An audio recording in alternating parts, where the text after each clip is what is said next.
ऊपरी तौर पर मैं बस एक साधारण स्पाइडरमैन हूं, लेकिन छिपकर मैं ओमनिट्रिक्स का मालिक हूं, एक ऐसा टीनेजर जो लाखों एलियंस में बदल सकता है। पीटर अभी भी इस उलझन में फंसा है कि बड़ी ताकत के साथ बड़ी जिम्मेदारी आती है, लेकिन मैं खुद पहल करके इस कहानी में होने वाली दुखद मौत को पहले ही मिटा देना चाहता हूं। सीधे आयरन मैन से टक्कर लेने की मेरी औकात सिर्फ इसलिए है क्योंकि 15 साल पहले मैं मार्वल की दुनिया में आ गिरा था।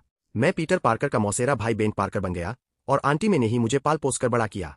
जब मैं 10 साल का था, तब टॉयलेट में मुझे किस्मत से ब्रह्मांड की सबसे एडवांस टेक्नोलॉजी ओमनिट्रिक्स मिल गई। वह छोटा सा टूटा फूटा घड़ी जैसा डिवाइस लाखों एलियन जातियों में बदल सकता था। मैंने सोचा था कि आयरन मैन को मुक्का मारूंगा और वेनम को पैरों तले रौंद दूंगा, लेकिन किसे पता था कि इस छोटी घड़ी को पहले एक्टिवेट करना पड़ेगा। कुछ दिन पहले ऑसबॉर्न कंपनी की ट्रिप के दौरान मेरी नजर उस म्यूटेंट मकड़ी पर पड़ी। मैं पीटर का हक छीनना नहीं चाहता था, बस यह चाहता था कि वह पीटर को काटने के बाद मुझे भी एक बार काट ले, ताकि मेरी यह घड़ी चालू हो जाए। लेकिन वह मकड़ी जैसे अपना मिशन पूरा करके पीटर को काटते ही टेबल पर अकड़ कर मर गई। मैंने पीटर के बालों के जरिए ओमनिट्रिक्स को एक्टिवेट करने की कोशिश की, पर घड़ी केवल बुद्धिमान जातियों का डीएनए दर्ज करती थी और मकड़ी उस गिनती में नहीं आती थी। मैं सीरम निकालना चाहता था, लेकिन न उपकरण थे, न तकनीक। मेरे सामने बस एक पागलपन भरी, खतरनाक चाल बची थी, उस जहरीली मकड़ी को जिंदा निगल जाना।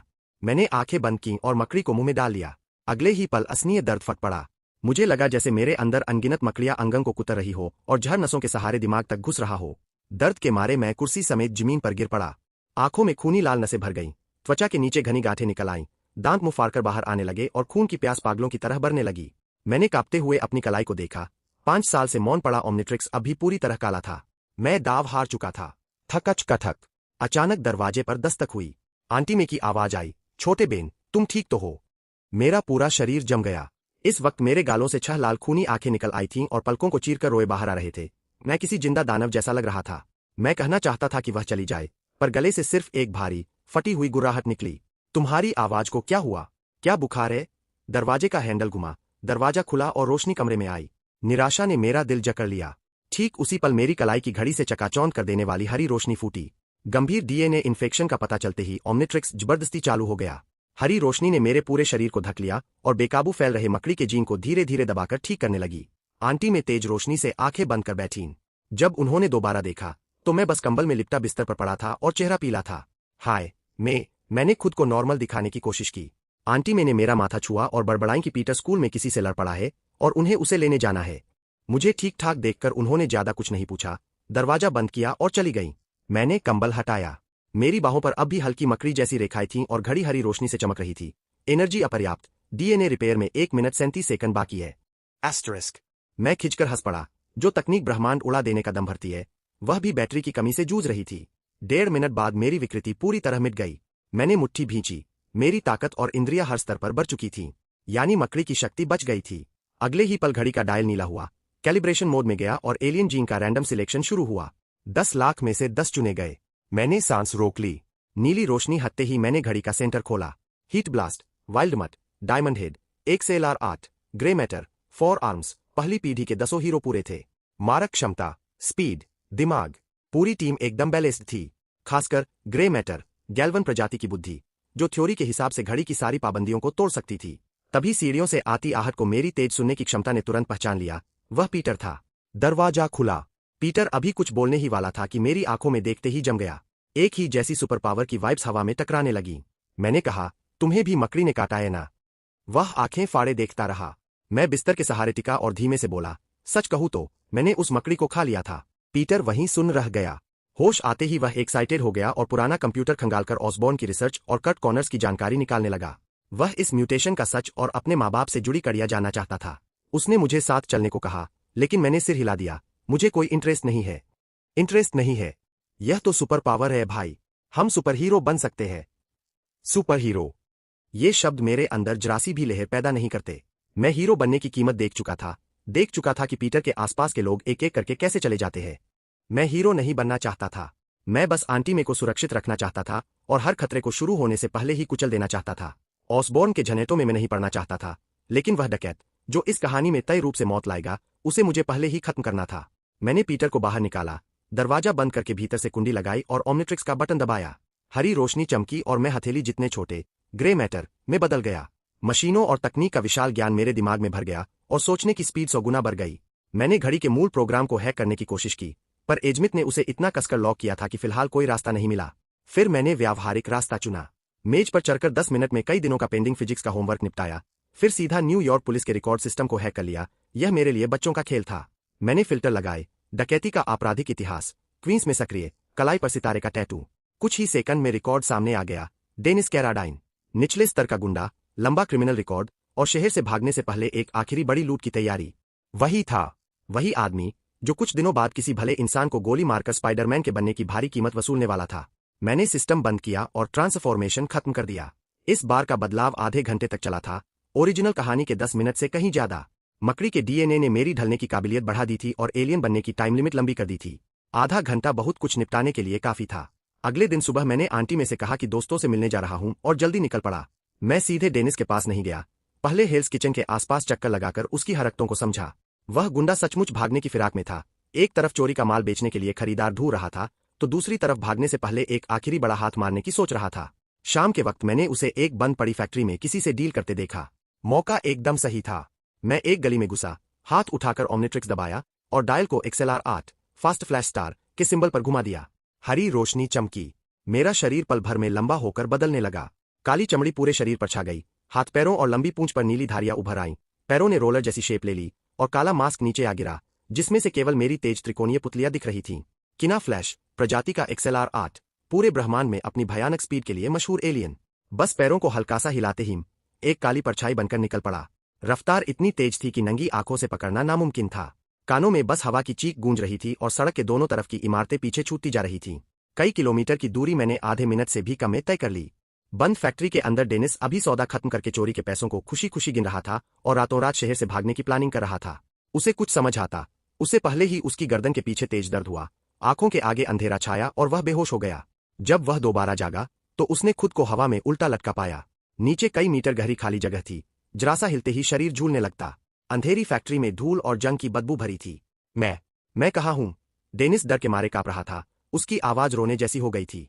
वह तो बस एक मामूली गुंडा था, आम लोगों को डराना उसके बस की बात थी, लेकिन इतनी ऊंचाई पर लटकते ही उसकी हवा निकल चुकी थी।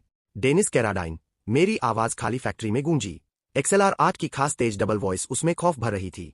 तुम जानते हो मैंने तुम्हें यहाँ क्यों लटकाया है? डेनिस बुरी तरह कांप गया और रोते हुए रेहम की भीख मांगने लगा। सर, मुझे नहीं पता। आपको पैसे चाहिए तो सब ले लीजिए, बस मुझे छोड़ दीजिए। वह मुझे साफ देखना चाहता था, पर मैं अंधेरे में खड़ा था। सिर्फ एक पतली, तेज और खूंखार परछाई दिख रही थी, जैसे झपटने को तैयार कोई शिकारी। मैंने एकदम ठंडे स्वर में कहा, मुझे सिर्फ तुम्हारी जान चाहिए। डेनिस उसी पल टूट गया। इतनी ऊंचाई से गिरने का मतलब था सीधा मौत।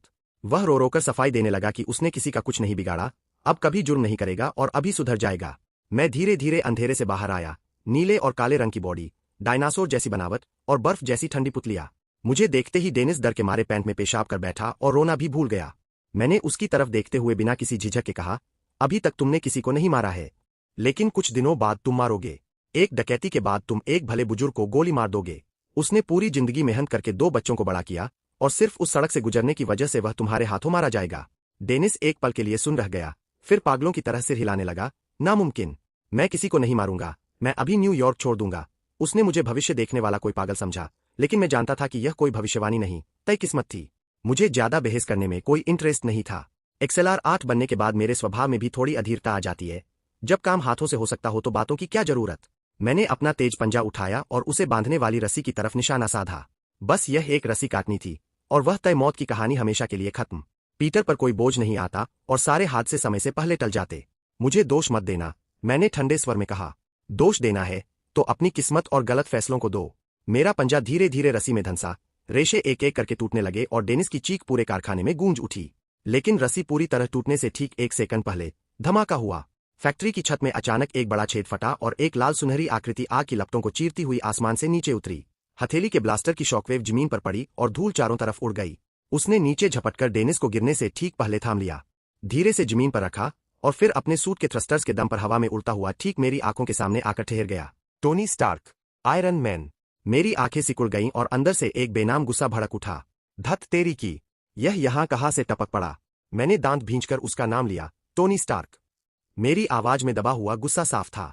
मैंने हजारों तरह की कैलकुलेशन की थी, पर यह कभी नहीं सोचा था कि आयरन मैन बीच में टांग अड़ाने आ जाएगा। वह अपने घमंडी लहजे में बोला, मुझे जानते हो? मार्क-3 सूट के अंदर से टोनी की वही ओवर कॉन्फिडेंट आवाज आई। लगता है मेरी पॉपुलैरिटी अब इतनी बढ़ गई है कि चिड़ियाघर से भागी कोई छोटी चिपकली भी मुझे पहचानती है। तभी उसके कान में जार्विस की आवाज आई, सर, यह जीव धरती की किसी भी जानी मानी स्पीशीज से मैच नहीं करता। एस्टरिस्क। टोनी ने अंदर ही अंदर आंखें घुमाई। मुझे याद दिलाने की जरूरत नहीं है, जार्विस। वह तो बस अपने नए सूट की फ्लाइंग कैपेसिटी टेस्ट करने निकला था, लेकिन शहर में बहुत तेज स्पीड से भागती किसी अनजान चीज का सिग्नल मिला, तो वह उसका पीछा करते हुए यहां तक पहुंच गया और ठीक इसी मर्डर की कोशिश के बीच आ टपका। उसकी नजर में तो मैं बस एक अजीब शक्ल वाला एलियन मॉन्स्टर था, जो एक इंसान को बेरहमी से मारने जा रहा था। उसने अपनी हथेली उठाई, हथेली में हल्की सफेद लाइट चमकी और उसने मुझे निशाने पर ले लिया। आज मैं यहां हूं, इसलिए तुम किसी को नुकसान नहीं पहुंचा पाओगे। हाथ ऊपर करो और सरेंडर कर दो, डायनासोर बॉय। Dinosaur boy. मुझे तो लगभग हंसी आ गई। मैंने एकदम ठंडे स्वर में कहा, बेकार में बीच में टांग अड़ाने वाले स्टार्क, यह मामला तुमसे जुड़ा ही नहीं है। हट जाओ। मुझे मजबूर मत करो कि तुम्हें भी इसके साथ निपटाना पड़े। मैं आयरन मैन से लड़ना नहीं चाहता था, इसलिए नहीं कि मैं उससे हार जाता, बल्कि इसलिए क्योंकि यह एक फालतू का झंझट था। एक बार दुश्मनी हो गई तो शील्ड बहुत जल्दी मेरे पीछे पड़ जाएगी और ओमनिट्रिक्स का सीक्रेट खुल सकता था। लेकिन डेनिस को जिंदा छोड़ देना मेरे लिए नामुमकिन था। मुझसे जुड़ा नहीं है। टोनी को यह मजाक लगा। न्यूयॉर्क की सड़क पर किसी को मारने की कोशिश करो और कहो कि मुझसे कोई लेना देना नहीं। अगर यह बुरा आदमी है भी, तो तुम्हें इसे सजा देने का हक किसने दिया? तुम खुद को क्या समझते हो, जज या भगवान? मैंने उसे घूरते हुए एक एक शब्द पर जोर देकर कहा, मैं इनमें से कोई नहीं हूं। मैं बस इतना जानता हूं कि यह आदमी एक मासूम बूढ़े की मौत की वजह बनेगा। अगर मैं इसे अभी मार दूं, तो उस इंसान की जान बचा सकता हूं। टोनी अकड़कर बोला, बकवास। अपनी इस झूठी भविष्यवाणी के चक्कर में तुम एक जीते जागते इंसान की जान ले लोगे। यह सीधी सीधी हत्या है। मैंने उसकी धर्म और ज्ञान बांटने वाली नौटंकी देखी और अचानक ठंडी हंसी हंस पड़ा। टोनी स्टार्क, तुम्हें मुझसे मर्डर की बात करने का क्या हक है? स्टार्क इंडस्ट्रीज किसकी लाशों पर खड़ी हुई है? भूल गए? दुनिया भर के जंग के मैदानों में तुम्हारे घर के बने हथियारों से मरे हुए लोगों की लाशें पड़ी है। कितने बच्चे तुम्हारी बनाई मिसाइलों के नीचे दबकर मर गए। तुम्हारे बेचे हुए हथियारों ने जितने लोगों को मारा है, वह ऐसे 10 देने से भी ज्यादा है। और अब तुम लोहे का यह डिब्बा पहनकर खुद को इंसाफ का देवता समझ रहे हो। क्यों एक बुरे आदमी को बस हथियार डालते ही शरीफ मान लिया जाए और एक अच्छे इंसान को बार बार किस्मत की चक्की में पीसा जाए? मेरी बातें तेज चाकुओं की तरह टोनी के दिल में उतर गईं। सूट के अंदर उसका चेहरा तुरंत भारी हो गया और वह काफी देर तक चुप रहा। यही उसका सबसे दर्दनाक अतीत था। पहले जो मौतें उसके लिए सिर्फ कागजों का आंकड़ा थीं, उनका वजन उसे तब समझ आया जब वह खुद गुफा में मौत के मुंह से बचा था। इसीलिए मैंने हथियारों का कारखाना बंद कर दिया, उसने अब बहुत भारी आवाज में कहा, जिसमें पहले वाली अकड़ गायब थी। मैंने उस पर दबाव बनाए रखा। क्या फैक्ट्री बंद कर देने से पुराना सब मिट जाता है? क्या जो लोग मारे गए, वे तुम्हें सिर्फ इसलिए माफ कर देंगे क्योंकि तुमने बिजनेस बंद कर दिया? तुम चाहे अब कितने ही लोगों को बचा लो, मरे हुए लोगों की तरफ से माफी देने का हक तुम्हारे पास नहीं है। फैक्ट्री में सन्नाटा छा गया।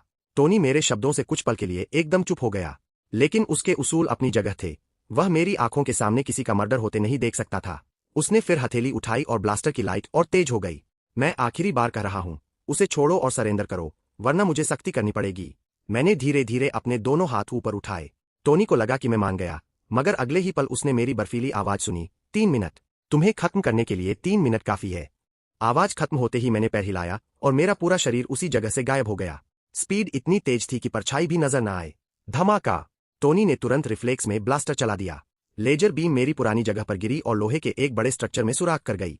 लोहे के टुकड़े चारों तरफ बिखर गए। टोनी ने हाथ हिलाया, मानो उसे लगा कि निशाना लग गया है।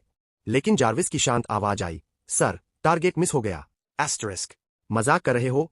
टोनी ने भौहें उठाई, फिर नीचे देखा और उसकी आंखें फटी की फटी रह गईं। पता नहीं कब मैं पहले ही डेनिस के पास पहुंच चुका था और मेरा नुकीला पंजा उसकी छाती पर टिका हुआ था। यह पूरा काम 1 सेकंड से भी कम समय में हो गया था। यह कैसे पॉसिबल है? टोनी हैरान रह गया। यह स्पीड इंसानी समझ से बहुत बाहर थी। उसने गुस्से और घबराहट में चिल्लाकर कहा, उसे छोड़ो। मैंने ठंडे स्वर में कहा, मेरा नाम XLR8 है। फिर मेरा पंजा जरासा आगे बढ़ा। चिर! तेज नाखून ने डेनिस की छाती को चीर दिया। तुम्हारी हिम्मत कैसे हुई? टोनी पूरी तरह पागल हो गया। आयरन मैन बनने के बाद यह पहली बार था जब किसी ने उसकी आंखों के सामने किसी को मार दिया हो। यह उसका सीधा अपमान था। हथेली के ब्लास्टर, कंधे की मिसाइलें, कोहनी की पल्सगन, उसके सारे हथियार एक साथ खुल गए और मेरी तरफ तन गए। मैं तुम्हें टुकड़े टुकड़े कर दूंगा। कई लेजर बीम्स एक साथ चली, मिसाइलें धुआं छोड़ती हुई मेरी तरफ आईं। लेकिन मेरी नजर में यह सारे अटैक कछुए की चाल जितने धीमे थे। XLR8 की असली ताकत सिर्फ स्पीड नहीं, बल्कि सोचने और रिस्पॉन्स देने की सुपरफास्ट कैपेसिटी भी है। मेरी नजर में टाइम जैसे स्लो मोशन में चल रहा था। बीम्स का रास्ता, मिसाइलों की डायरेक्शन, सब साफ दिख रहा था। मैंने पैर हिलाया और काली बिजली की तरह उन घने हमलों के बीच से निकलता चला गया। लेजर बीम्स मेरे शरीर को छूकर निकल गईं। मिसाइलों को मैंने आसानी से चकमा दे दिया और वे सब जाकर फैक्ट्री की दीवारों से टकरा गईं। धमाके पर धमाके होने लगे। पूरी जर्जर फैक्ट्री हिलने लगी और चारों तरफ धुआं छा गया। धुआं छंटने पर भी मैं वही खड़ा था, एक खरोंच तक नहीं आई थी। मैंने ताना मारते हुए कहा, बहुत धीमे हो, टोनी। स्टार्क इंडस्ट्रीज के हथियार बस इतने ही काम के हैं। बकवास बंद करो। टोनी गुस्से से दांत पीसने लगा और सीधे थ्रस्टर्स चालू करके मेरी तरफ झपटा। उसे लगा कि क्लोज कॉम्बैट में मेरा यह दुबला शरीर उसके भारी भरकम सूट की ताकत नहीं झेल पाएगा, मगर वह मेरे पास पहुंच पाता, उससे पहले ही मैं फिर गायब हो गया। अगले ही पल मैं उसके पीछे प्रकट हुआ, ऊंचा उछला और एक भारी किक उसके सूट के बैकार्क रिएक्टर पर दे मारी। धड़ाम। उस जबरदस्त वार से टोनी कई कदम लड़खड़ाया और लगभग गिरने ही वाला था। अभी वह संभल भी नहीं पाया था कि मेरी पूंछ लोहे के कोड़े की तरह घूमी और उसके हेलमेट के साइड में जा लगी। टन। लोहे की जबरदस्त टक्कर गूंजी। टोनी अपने भारी सूट समेत तिरछा उड़ता हुआ फैक्ट्री की दीवार तोड़कर बाहर जा गिरा और जमीन को घसीटते हुए लंबी खाई बनाता चला गया। सूट के अंदर टोनी का सिर चकरा गया और कानों में सीटी बजने लगी। जार्विस ने तुरंत वार्निंग दी, सर, माइल्ड कंकशन और सूट 12% डैमेज हो चुका है। एस्टरिस्क।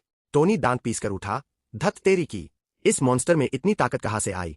सैकड़ों किलोमीटर प्रति घंटे की स्पीड और XLR 8 की अपनी पावर, टाइटेनियम अलॉय का सूट भी इसे आसानी से नहीं झेल पा रहा था। जार्विस, ऑटो फाइट मोड पर स्विच करो। कंट्रोल तुम संभालो। टोनी समझ चुका था कि अपने इंसानी रिफ्लेक्स से वह मेरी हवा को भी नहीं छू पाएगा, इसलिए उसने कंट्रोल AI को दे दिया। समझ गया sir. Auto fight mode on. Suit की आंखें और तेज चमकने लगीं और सारे वेपन्स अपने आप लॉक होने लगे। जार्विस का रिस्पॉन्स टाइम इंसानों से कहीं तेज था। थ्योरी के हिसाब से वह मेरी चाल पकड़ सकता था। आओ, डायनासोर बॉय, टोनी ने दांत पीसते हुए कहा, देखता हूं अब कितनी देर बचते हो। मैंने अपनी कलाई घुमाई और होठों पर एक ठंडी मुस्कान आ गई। Auto mode. जार्विस भी XLR 8 की टॉप स्पीड को नहीं पकड़ पाएगा। राउंड 2। Tony Stark. मैंने शरीर नीचे झुकाया, दौड़ने की पोजीशन ली, मेरा मास्क पूरी तरह नीचे गिर गया और मैंने बर्फीली आवाज में कहा, उम्मीद है तुम इसे बर्दाश्त कर पाओगे। बात पूरी भी नहीं हुई थी कि मैं फिर भाग पड़ा। इस बार मैंने कोई पैंतरा नहीं बदला, सीधा टोनी की तरफ दौड़ा। मेरी काली परछाई एक लंबी लाइन बन गई। स्पीड इतनी भयानक थी कि हवा में सोनिक बूम हो गया। Target locked, fire. जार्विस ने तुरंत रिएक्ट किया, सारे हथियार एक साथ चल पड़े, लेकिन फिर भी 1 सेकंड की देर हो चुकी थी। लेजर छूटने से पहले ही टोनी के सामने पहुंच चुका था। धड़ाम।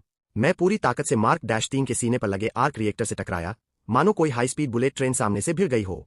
टोनी को लगा जैसे उसकी पसलियां टूट जाएंगी। भयंकर झटके से वह पीछे उड़ा और पीछे वाली बिल्डिंग से जा टकराया। घिस। सूट की पीठ और दीवार बुरी तरह रगड़ी, चिंगारियां उड़ी, कंक्रीट चूर-चूर हो गया और ईंटें जलने लगी। जार्विस लगातार वार्निंग दे रहा था, सूट 26% डैमेज, आर्क रिएक्टर की आउटर शेल में हल्का डेंट। एस्टरिस्क। टोनी इतना बुरी तरह हिला कि सुबह जो कुछ खाया था सब हेलमेट के अंदर उगल दिया। धत। अगले सूट में उल्टी का बैग जरूर लगवाना पड़ेगा।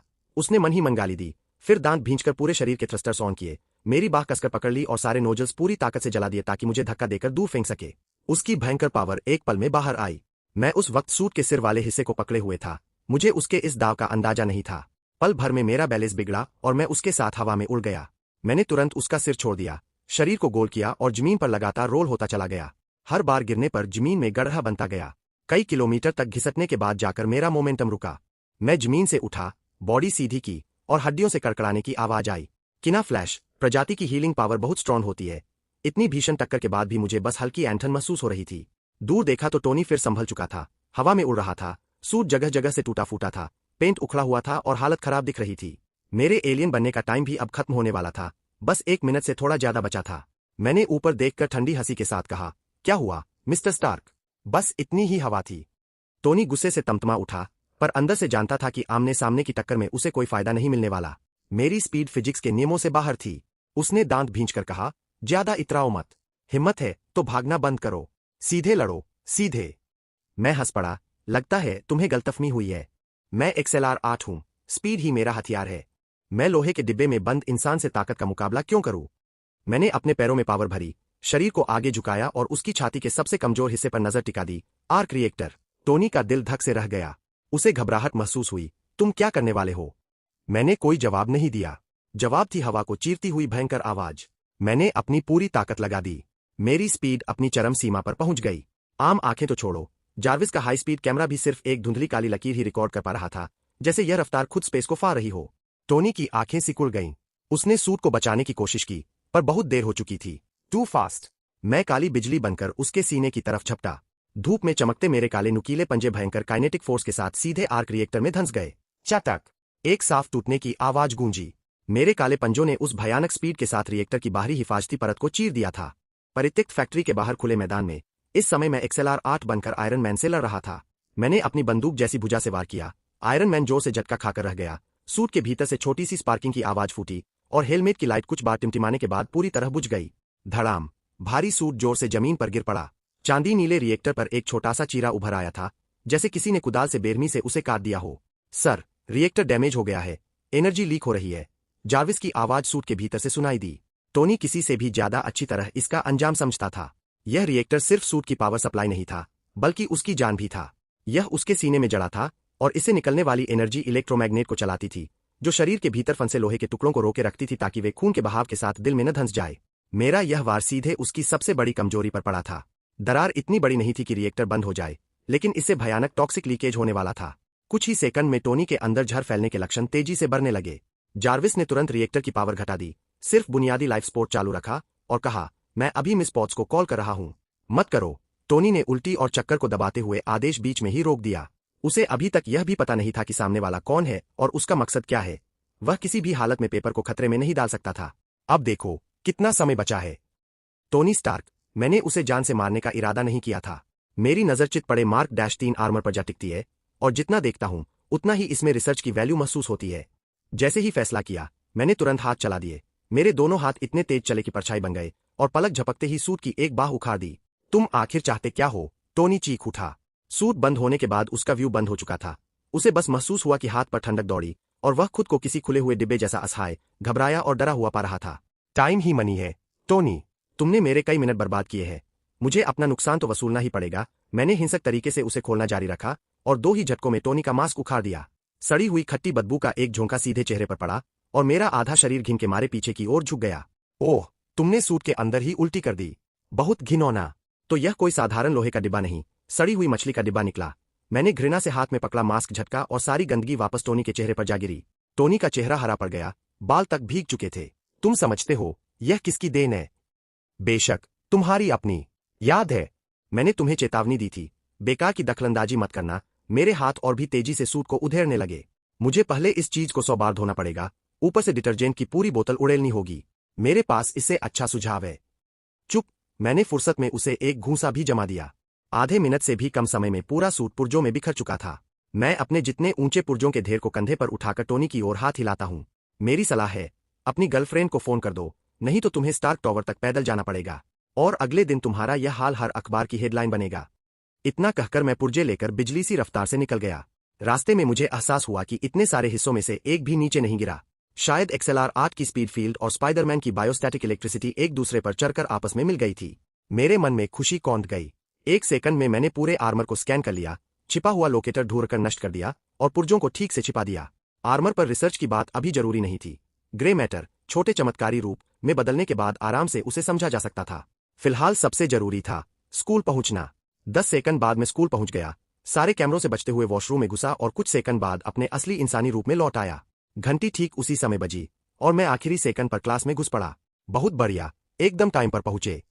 जरा भी नहीं। बेंट पार्कर, क्लास टीचर कड़े चेहरे के साथ पोडियम पर खड़ी थीं, हाथ उठाए तिरछी नजर से मुझे देख रही थीं। तुम देर से आए हो, तो फिर तेज धावक हमेशा देर से क्यों पहुंचते हैं? मैं वापस अपनी सीट पर जाकर बैठ गया। अमेरिका के स्कूलों में स्टूडेंट अगर पढ़ने आ जाए तो वही बहुत होता है। कोई सिर्फ आखिरी मिनट पर आने के लिए उन्हें परेशान नहीं करता। आगे बैठी सफेद बालों वाली लड़की ने जैसे ही टीचर की पीठ घूमी, सिर मोड़कर धीरे से पूछा, हे बेंट, आज देर कैसे हो गई?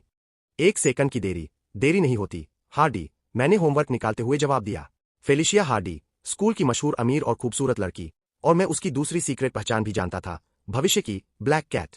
बस अभी उसे अपने पिता के अतीत का पता नहीं था और नहीं वह उस अपराध की राह पर चली थी। तुम्हारे पास हमेशा बहाने होते हैं। फेलिशिया होंठ सिकोड़कर वापस बैठ गई। मुझे गंभीरता से किताब पलटते देख उसे अचानक अजीब सी हमदर्दी महसूस हुई। हम दोनों वही लोग थे जो मेहनती तो थे, पर क्लास के सबसे बड़े जीनियस नहीं माने जाते थे। वह सोच रही थी कि कोई स्टडी ग्रुप बनाया जाए और मुझे बुलाया जाए, लेकिन जैसे ही वह बोलने वाली थी, क्लास टीचर पलट आई और वह डरकर तुरंत चुप हो गई। मेरा ध्यान उसकी फीलिंग्स पर नहीं गया। मेरे दिमाग में तो बस अभी अभी हासिल किया हुआ आयरन मैन का सूट घूम रहा था। असली मार्क -3, कौन लड़का उसे ठुकरा सकता है?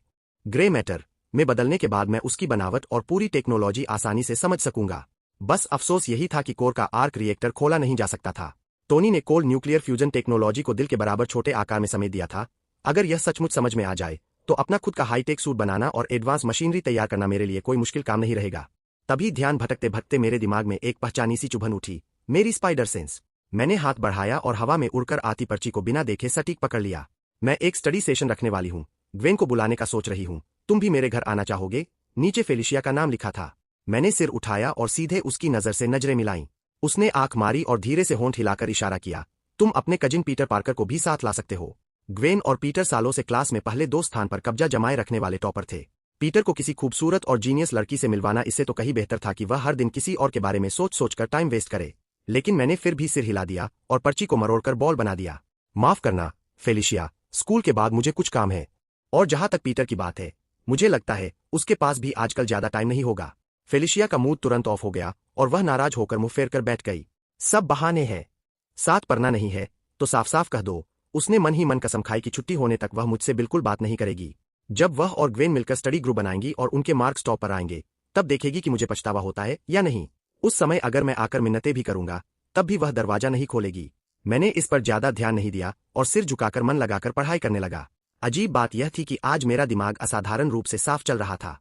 जो बातें पहले देर तक सोचने पर समझ आती थीं, आज तुरंत दिमाग में बैठ रही थीं। क्या यह स्पाइडर की शक्तियों का असर था, या ग्रे मैटर में बदलने के बाद मिली नॉलेज का साइड इफेक्ट? शायद दोनों का मिक्स। मैं जानता था कि मैं पीटर जितना बड़ा जीनियस नहीं था। पीटर तो मिडिल स्कूल में ही दुनिया बदल देने वाला वेब फ्लूइड बना सकता था, और कॉनर्स की लिजर्ड टेक्नोलॉजी तो इस दौर से बहुत आगे थी। लेकिन मेरे पास ओमनिट्रिक्स था। लाखों एलियन डीएनए में ढेरों ऐसी प्रजातियां थीं जिनकी बुद्धिमत्ता का कोई जवाब नहीं था। पूरे दिन की पढ़ाई के बाद मुझे बस ऐसा लगा जैसे मेरा दिमाग एकदम रिफ्रेश हो गया हो। उधर फेलिशिया भीतर ही भीतर तड़प रही थी। वह चाहकर भी मेरी परवाह करना बंद नहीं कर पा रही थी, फिर भी जिद में मुझसे बात नहीं कर रही थी। वह मन ही मन खुश भी हो रही थी कि उसने मुझे पूरे दिन इग्नोर किया तो मैं जरूर बहुत दुखी हुआ हूंगा। बड़ी मुश्किल से छुट्टी की घंटी बजी। उसने तुरंत मुड़कर मेरा रिएक्शन देखना चाहा, पर मेरी सीट तो पहले ही खाली थी। दूर कॉरिडोर में सिर्फ मेरी पीठ दिख रही थी जो बिना पीछे देखे क्लासरूम से बाहर निकल रही थी। सड़ियल कहीं का। वह गुस्से से पैर पटकने लगी। पूरे दिन मेरा दिमाग इतना शार्प रहा कि मैं पढ़ाई में डूबकर फेलिशिया को पूरी तरह भूल ही गया था। और जहां तक स्कूल के बाद की बात थी, जाहिर था कि मेरा इंतजार कुछ बहुत ही भयानक और जरूरी काम कर रहा था। क्लासरूम से बाहर निकलते ही मेरी टक्कर उतावले कदमों से चलते पीटर से हो गई। हे बेंट, तुमने मन बदल लिया क्या? क्या तुम मेरे साथ कॉनर्स को खोजने चलोगे? पीटर की आंखें चमक उठीं। उसे लगा मैं खास उसके लिए आया हूं। तुम कुछ ज्यादा ही सोच रहे हो। मुझे इस काम में कोई इंटरेस्ट नहीं है। मैंने कंधे उचकाए। जुबान से मैंने यह कहा, पर दिल में जानता था कि कॉनर्स की जेनेटिक्स टेक्नोलॉजी ओमनिट्रिक्स की आनुवंशिक जड़ों से गहराई से जुड़ी है। पर मेरे पास अभी इतना ज्ञान नहीं था कि उस सीरम के फॉर्मूले को पूरी तरह समझ सकूं। सचमुच रिसर्च करनी होती तो ग्रे मैटर में बदलना काम आता, लेकिन मैं पीटर और कॉनर्स के सामने अपनी पहचान कभी उजागर नहीं कर सकता था। सुबह ही मैं XLR-8 के रूप में टोनी स्टार्क से भिड़ चुका था। इस वक्त मैं पहले से ही तूफान के बीच में था। ऊपर से क्रॉस स्पीशीज जेनेटिक्स का असली राज तो रिचर्ड पार्कर के उस ब्रीफ केस में छिपा था जो वह पीटर के लिए छोड़ गया था, इसलिए भटकने की कोई जरूरत ही नहीं थी।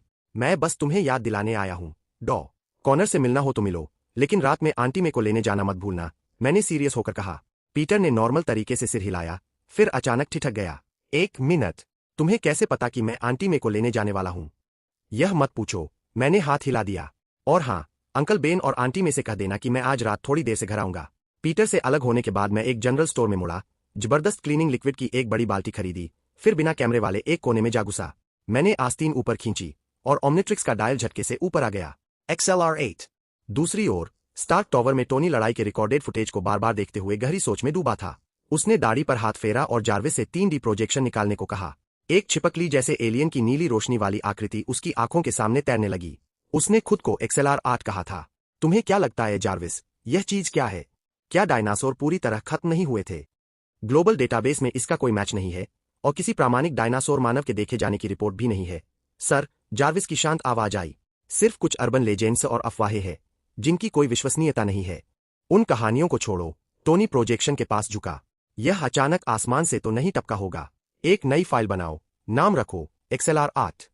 नहीं, इसे डायनासोर बेबी कहो। टोनी ने अपनी मर्जी चलाई। जार्विस ने तुरंत फाइट सीन का एनालिसिस शुरू किया। इसके पैरों का स्ट्रक्चर रोलर जैसा है। नॉर्मल कंडीशन में यह प्रति सेकंड दोनों पैरों को बारी बारी से 16 बार चलाता है। इसकी स्पीड कम से कम 300 मील प्रति घंटा है। तेज दौड़ते समय इसके पंजे फ्रिक्शन कम करने के लिए एक खास लिक्विड छोड़ते हैं। टोनी ने उस रोलर जैसे स्ट्रक्चर को देखा और तुरंत उसकी कमजोरी पकड़ ली। रोलर जैसा स्ट्रक्चर, यानी यह आम इंसान से भी ज्यादा आसानी से फिसलेगा। अगली बार मार्क -4 सूट में सुपरग्लू फोम लगाए तो कैसा रहेगा? जैसे ही उसने इससे निपटने का तरीका सोचा, उसकी नजर फिर XLR-8 के चेस्ट पर बने ओमनिट्रिक्स के सिंबल पर गई। उसकी शेप इतनी परफेक्ट थी कि वह किसी नेचुरल अंग की तरह नहीं, बल्कि उसके अपने सीने के आर्क रिएक्टर जैसी लग रही थी। तुम्हें क्या लगता है, क्या यह कोई म्यूटेंट या मॉडिफाइड जीव है? 0% चांस, सर। एक्सरे स्कैन में किसी भी आर्टिफिशियल मॉडिफिकेशन का निशान नहीं मिला। इसके कंकाल और रोलर पैर पूरी तरह नेचुरल है। जार्विस ने जवाब दिया। यह कैसे पॉसिबल है? टोनी की त्योरियां चढ़ गईं। कोई भी नई स्पीशीज पैदा होते ही फराटेदार इंग्लिश नहीं बोलने लगती, नहीं उसमें इंसानों जैसी इंटेलिजेंस होती है। या तो यह लाखों साल में इवॉल्व हुई है, या फिर यह अर्थ की प्रजाति ही नहीं है। उसने तुरंत ऑर्डर दिया, न्यूयॉर्क के सभी ट्रैफिक और सिक्योरिटी कैमरों पर नजर रखो। जैसे ही यह डायनासोर बेबी या इससे मिलता जुलता कोई जीव दिखे, तुरंत रिपोर्ट करो। और जिस क्रिमिनल को इसने मारा है, उसकी भी पूरी बैकग्राउंड जांच करो। साथ ही एक नई फाइल बनाओ, नाम रखो एलियन। न्यूयॉर्क के बाहरी इलाके की उसी बंद पड़ी फैक्ट्री में ग्रे मैटर छोटे चमत्कारी रूप में बदला हुआ मैं मार्क -3 सूट को पुर्जे पुर्जे करके फैलाए बैठा था। बड़े सर्किट बोर्ड से लेकर छोटे छोटे स्क्रू तक सब जमीन पर बिखरे थे। मेरी चौड़ी आंखें हर सर्किट और वायरिंग के कनेक्शन को साफ देख पा रही थीं। हेलमेट के अंदर मौजूद न्यूरल यूनिट पहनने वाले के दिमाग से सीधे कनेक्ट हो सकती थी, जिसे सूट को पलक झपकते कंट्रोल किया जा सकता था। शानदार, मैं बुदबुदाया, लेकिन देखते देखते फिर अटक गया। कुछ पार्ट्स अब भी मेरी समझ से बाहर थे। मेरी बेसिक फिजिक्स की नॉलेज अभी थोड़ी कच्ची थी। भले ही एलियन दिमाग में डेटा दर्ज था, पर इंसानी दिमाग उसे पूरी तरह कनेक्ट नहीं कर पा रहा था। इसलिए मैंने सोचा कि जब तक एलियन फॉर्म का टाइम खत्म नहीं होता, तब तक फिजिक्स की किताबें ही चाट ली जाए। आधे घंटे बाद ओमनिट्रिक्स का कूलडाउन खत्म हुआ। डायल तेजी से घूमा और एक चौड़े सर्किट जैसे सिंबल पर जाकर रुक गया। मैंने डायल दबाया, काला लिक्विड जैसा मैटर पल भर में मेरे पूरे शरीर पर चढ़ गया और हरी चमकती रेखाएं सर्किट बोर्ड की तरफ फैल गईं। Upgrade, transforming beast. यह एजमिथ द्वारा बनाया गया गैल्वन बी ग्रह का एक मैकेनोमॉर्फ जीव था, जो किसी भी मशीन या टेक्नोलॉजी से जुड़ सकता था, उसे कंट्रोल कर सकता था और उसे सुपर एडवांस लेवल पर अपग्रेड कर सकता था। आज मैं यही टेस्ट करना चाहता था, क्या बिना आर्क रिएक्टर के इस खाली पड़े लोहे के सूट को अपग्रेड की मदद से चलाया जा सकता है। मेरा 2 मीटर से ऊंचा कालाहरा शरीर झुका। मैंने हथेली आर्मर के खाली सीने पर रखी और अगले ही पल मेरा पूरा शरीर लिक्विड बनकर पानी की तरह बहा और पूरे मार्क -3 सूट पर लिपट गया। पहले जो सूट लाल और सुनहरे रंग का था, वह तुरंत शाइनी ब्लैक और नियॉन ग्रीन लाइंस में बदल गया। ओमनिट्रिक्स का कोर ठीक उसी जगह जाकर सेट हो गया जहां पहले आर्क रिएक्टर हुआ करता था। मैं झटके से खड़ा हो गया। लोहे के जोड़ एक कड़क आवाज के साथ लॉक हो गए। मुझे लगा ही नहीं कि मैंने कोई आर्मर पहना है। ऐसा लगा जैसे मैं खुद ही वो आर्मर बन चुका हूं। बस एक सोच के साथ मेरी हथेलियां सीधे हाईटेक थ्रस्टर और प्लाज्मा बीम कैपेसिटर में बदल गईं। कंधों और बाहों की प्लेटें एक साथ खुल गईं, जिनके अंदर अनगिनत मिसाइलों की कतारें सज गईं। जो चीजें टोनी के सूट में एक बार इस्तेमाल करके खत्म हो जाती थीं, वे अपग्रेड की शक्तियों के आगे अनलिमिटेड रीलोड हो सकती थीं। यह तो चलता फिरता तबाही का सामान था। मैं जितना देखता, उतना ही एक्साइटेड होता जा रहा था। अगर सैटेलाइट से पकड़े जाने का डर होता, तो मैं अभी इसी वक्त फैक्ट्री की छत फाड़कर आसमान में उड़ जाता। आधे घंटे बाद एक तीखी अलार्म साउंड गूंज उठी। ओमनिट्रिक्स की घड़ी लाल रंग में चमकने लगी और उसने मुझे जबरदस्ती मार्क -3 सूट से अलग करके वापस मेरे इंसानी रूप में ला खड़ा किया। अभी जो आर्मर पल भर पहले मेरी शक्तियों के बल पर तेजी से मूव कर रहा था, वह मेरे अलग होते ही ढह गया, मानो उसकी रीढ़ की हड्डी ही निकाल ली गई हो। उसके सारे पुर्जे और स्क्रू फर्श पर बिखर गए। धत तेरी की, मैंने गहरी सांस छोड़ी। अफसोस की बात यह थी कि अपग्रेड के अलग होते ही सूट की सारी मॉडिफाइड बनावट बेअसर हो गई थी। इसका सीधा मतलब यह था कि इस सूट को नॉर्मल तरीके से पहनकर फाइट में नहीं उतर सकता था। हर जगह लोहे के पुर्जों का ढेर घसीटना पॉसिबल नहीं था और ऊपर से टोनी स्टार के रडार पर आने का खतरा अलग था। तभी मुझे अचानक गैल्वेनिक मैकेनोमॉर्फ के उस खतरनाक म्यूटेंट रूप मेलवेयर की याद आई। वह टेक्नोलॉजी को सीधे निगल सकता था और उसे परमानेंटली अपने अंदर समा सकता था, यहां तक कि उसने एक बार ओमनिट्रिक्स के कोर की भी कॉपी बना ली थी। छोड़ो यार, कहीं गलती से ओमनिट्रिक्स ही करप्ट न हो जाए। मैंने उस ख्याल को तुरंत दिमाग से बाहर निकाला। इसके बाद का पूरा टाइम मैंने ओमनिट्रिक्स के कूलडाउन होने, फिर से एलियन में बदलने और नए नए एक्सपेरिमेंट करने में बिता दिया, जब तक कि बाहर आसमान में पूरी तरह अंधेरा नहीं छा गया। न्यूयॉर्क की रात कभी भी सेफ नहीं होती। यहां अगर कोई रात के वक्त अकेले सड़क पर निकले, तो लूट लिया जाना बहुत नॉर्मल बात है। खासकर तब, जब किसी को रात 9 बजे शिफ्ट खत्म होने के बाद 12 ब्लॉक पैदल चलकर किसी सन्नाटे वाली मेट्रो स्टेशन की तरफ जाना पड़े। ऐसी राह और भी डरावनी हो जाती है। आंटी मे ने ठंडी हवा के झोंके से बचने के लिए अपने शरीर को सिकोड़ लिया। सालों की मेहनत और गरीबी ने उन्हें उम्र से पहले ही कमजोर बना दिया था। उनके धूसरसफेद बाल बेजान से लटक रहे थे। वह बार बार घबराहट में सड़क के मोड़ की तरफ देख रही थीं। हर गुजरती काली परछाई उनके दिल की धड़कन बढ़ा देती थी। सुबह पीटर ने साफ साफ कहा था कि वह स्कूल के बाद उन्हें लेने आएगा, लेकिन वह घंटों से ठंडी हवा में खड़ी थीं और उसका दूर दूर तक कोई अतापता नहीं था।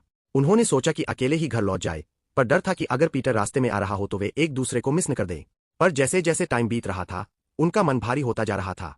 पहले कभी पीटर ने उन्हें इतना इंतजार नहीं करवाया था। कहीं पीटर के साथ कोई हादसा तो नहीं हो गया। चिंता किसी बेल की तरह उनके दिल से लिपट गई। जब उनसे और खड़ा नहीं रहा गया, तो वे वापस जाने के लिए मुड़ी ही थीं कि तभी सड़क के छोर से एक काली परछाई तेजी से दौड़ती हुई उनकी तरफ आई। आंटी मे ने डरकर अपना पर्स कसकर पकड़ लिया। हे आंटी मे, मैंने दूर से ही आवाज दी। वे स्ट्रीट लाइट के नीचे उस पीली सी रोशनी का सहारा लिए खड़ी थीं। बेंट, आंटी मे के मुंह से निकला। हैरानी के साथ साथ उनके दिल से एक बहुत भारी पत्थर हट गया। वे तेजी से मेरी तरफ आईं और अपने झुर्रियों भरे खुरदरे हाथों से मेरी कलाई कसकर पकड़ ली। इस घर को संभालने और 2 अनाथ बच्चों को बड़ा करने के लिए आंटी में ने अनगिनत तकलीफें सही थीं। वे ज्यादा पढ़ी लिखी नहीं थीं, इसलिए बरसों तक रेस्तरां में बर्तन मांजने जैसे थका देने वाले काम ही कर पाईं। सैलरी बहुत कम थी, फिर भी उन्होंने कभी कोई शिकायत नहीं की थी। तुम यहाँ कैसे आए बेटा? उन्होंने कांपती आवाज में पूछा। मैंने मन ही मन सोचा, बिल्कुल इसीलिए आया हूं क्योंकि मुझे चैन नहीं पड़ रहा था। एस्टरिस्क। ज्यादातर मल्टीवर्स के स्पाइडरमैन के लिए कैनन इवेंट्स मानो उसकी किस्मत बनकर आती है। एक मुसीबत टालो तो दूसरी पीछे पीछे चली आती है। मैंने पूरी ताकत लगाकर अंकल बेन की जान तो बचा ली थी, पर मेरे दिल में हर पल यह डर बैठा रहता था कि कहीं यह खौफनाक हादसा आंटी में पर न टूट पड़े।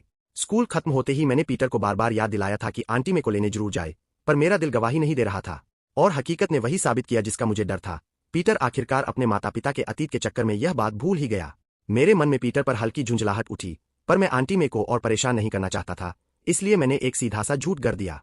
पीटर ऑसकॉर्प में डॉ कॉनर से मिलने गया है आंटी।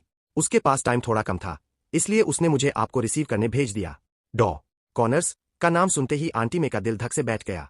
वे अच्छी तरह जानती थीं कि इस साइंटिस्ट का पीटर के माता पिता से गहरा कनेक्शन रहा है। वे समझ गईं कि पीटर शायद उनके अतीत का सच जानने ही वहां गया होगा। जब से पीटर को स्टोर रूम में अपने पेरेंट्स का छोड़ा हुआ पुराना सूटकेस मिला था, वह उनके गायब होने के सच को लेकर पागल सा हो गया था। यह जिद आंटी में के दिल में गहरी चुभन पैदा करती थी। उन्होंने मुझे और पीटर को हमेशा अपने सगे बच्चों की तरह माना था, पर पीटर का यह बर्ताव उन्हें डरा रहा था। उन दिनों पीटर के माता पिता छोटे से बच्चे को उनके पास छोड़कर रातों रात चले गए थे और फिर कभी नहीं लौटे। उन्होंने और अंकल बेन ने पुलिस में कंप्लेंट भी की थी, पर कोई सुराग नहीं मिला। उनके मन में हमेशा यह खौफ रहता था कि कहीं वे लोग किसी डेंजरस क्राइम या कॉन्स्पिरेसी में न मारे गए हों। वे बेहद डरी हुई थीं कि कहीं पीटर भी उनके चक्कर में सीधे किसी बड़े खतरे में न कूद पड़े। चिंता मत कीजिए आंटी में, मैंने आगे बढ़कर उनके कंधे थामे और प्यार से समझाया। पीटर बस पहली बार अपने मम्मी पापा के सच के करीब पहुंचा है, इसीलिए थोड़ा इमोशनल होकर डूब गया है। सब ठीक हो जाएगा। आंटी में की आंखें भर आईं। उनकी खुरदरी हथेलियों ने मेरा हाथ ऐसे जकड़ रखा था मानो जरा सा ढीला छोड़ते ही हम दोनों बच्चे उनसे बहुत दूर निकल जाएंगे और उनकी जिंदगी से हमेशा के लिए गायब हो जाएंगे। बहुत टाइम से एक बात उनके दिल में अटकी थी, क्या मैं भी पीटर की तरह अपने असली माता पिता को ढूंढना चाहता हूं, पर उनमें कभी पूछने की हिम्मत नहीं हुई थी। अगर कोई बच्चा अपने खून के रिश्तों के पास जाना चाहे तो यह नॉर्मल है, उन्हें मुझे रोकने का कोई हक नहीं था। लेकिन यह सोचकर ही कि वे मुझे या पीटर को खो देंगी, उनका कलेजा कांप जाता था। मैंने उनका हाथ थोड़ा और कसकर थामा और माहौल के इस भारीपन को झटके में तोड़ दिया। चलिए आंटी में, अब घर चलते हैं। मुझे तो बहुत जोरों की भूख लगी है। रात काफी गहरी हो चुकी थी और हम दोनों एक दूसरे का हाथ थामे ठंडी सड़क पर घर की ओर कदम बढ़ाने लगे। घर के दरवाजे पर अंकल बेन बहुत देर से बेचैनी में हमारा इंतजार कर रहे थे। लौटते हुए हम दोनों को देखते ही वे जल्दी जल्दी आगे बढ़े। उनके चेहरे पर हैरानी साफ दिख रही थी। उन्हें उम्मीद नहीं थी कि आंटी में को लेने में जाऊंगा, पीटर नहीं। बेंट में पीटर कहाँ है? उन्होंने पूछा। मुझे वही झूठ फिर दोहराना पड़ा जो मैंने अभी आंटी में से कहा था, लेकिन अंकल बेन को धोखा देना इतना आसान नहीं था। उन्होंने मेरी आंखों में देखा, उनकी नजर में एक अजीब सा दर्द और गहराई थी। वे एक ही पल में मेरे इस मासूम झूठ को समझ गए। फिर भी उन्होंने मुझे सबके सामने बेनकाब नहीं किया, नहीं डांटा। उल्टे उनके मन में मेरे प्रति एक अजीब सी तसल्ली और इज्जत जाग उठी। झूठ बोलना गलत है, यह वे जानते थे, लेकिन वे यह भी समझ रहे थे कि यह बच्चा इस परिवार को बिखरने से बचाने और आंटी में का दिल न दुखाने के लिए ऐसा कर रहा है। घर के दोनों लड़के असाधारण रूप से समझदार थे, लेकिन मैं पीटर से भी ज्यादा मैच्योर और सिचुएशन को संभालने वाला था। अंकल बेन हमेशा मानते आए थे कि इस परिवार के लिए किस्मत का दिया एक नायाब तोहफा हूं। शुक्रिया बेटा, उन्होंने भारी आवाज में कहा। कोई बात नहीं अंकल बेन, यह तो मेरा फर्ज था, मैंने मुस्कुराते हुए कहा। आगे से ऐसी चीजें मुझे सौंप दीजिए, मैं तो वैसे भी फ्री ही रहता हूं। मैं चाहता तो यही हूं, मगर अफसोस तुम आज सुबह बहुत जल्दी निकल गए थे। अंकल बेन की आंखें हल्की सी नम हो गईं और उन्होंने अपने भारी हाथ से मेरे कंधे को थपथपाया। अच्छा, तुम मेरे को अंदर ले जाओ, मैं यही बाहर रुककर पीटर का इंतजार करता हूं। इतनी रात हो गई है अंकल बेन, अंदर बैठकर इंतजार करना सही रहेगा ना? मैंने उनका हाथ पकड़कर उन्हें अंदर ले जाने की कोशिश की, लेकिन अंकल बेन ने धीरे से हाथ उठाकर मुझे रोक दिया। उनकी आवाज नरम थी, मगर आंखें और इरादे एकदम अडिग। नहीं बेंट, मैं यहीं इंतजार करूंगा। मेरी मौजूदा ताकत ऐसी थी कि अपनी एक उंगली से भी उन्हें उठाकर अंदर ले जा सकता था, लेकिन जब मेरा हाथ उनके बाजू से टकराया तो ऐसा लगा मानो मैं किसी पहाड़ को हिलाने की कोशिश कर रहा हूं। यह उनके सिद्धांतों और जिम्मेदारी की ताकत थी। मैं जानता था कि अंकल बेन जिस चीज का इंतजार कर रहे थे वह पीटर के साथ एक बहुत ही गंभीर बातचीत थी, और मैं यह भी अच्छी तरह जानता था कि अभी अभी नई नई सुपर पावर्स पाने वाला और माता पिता के अतीत में खोया पीटर इस वक्त बहुत इमोशनल था और भावनाओं में बहकर वह अपनों को ही सबसे गहरा जख्म देने वाला था। मूल टाइमलाइन में यही तीखी बहस पीटर को गुस्से में दरवाजा पटककर घर से बाहर जाने पर मजबूर करती है। अंकल बेन उसे ढूंढने अंधेरी रात में बाहर निकलते हैं और बदकिस्मती से एक कारजैकर की गोली का शिकार हो जाते हैं। भले ही मैंने पहले ही उस डकैत का काम तमाम कर दिया था, पर यह खतरा अभी पूरी तरह टला नहीं था। कैनन इवेंट का खेल बहुत डरावना होता है। डेनिस ने सही तो कोई और अपराधी उस रात सड़क पर हो सकता था। अंधेरे में न जाने कितने खतरे घात लगाए बैठे थे। मेरा दिल कर रहा था कि मैं इस बाप बेटे की बहस और टकराव को भी उस लुटेरे की तरह एक ही झटके में खत्म कर दूं और आने वाली तबाही को हमेशा के लिए मिटा दूं। लेकिन इंसानों के रिश्तों और जज्बातों की उलझने किसी को मारकर या हटाकर नहीं सुलझाई जा सकती।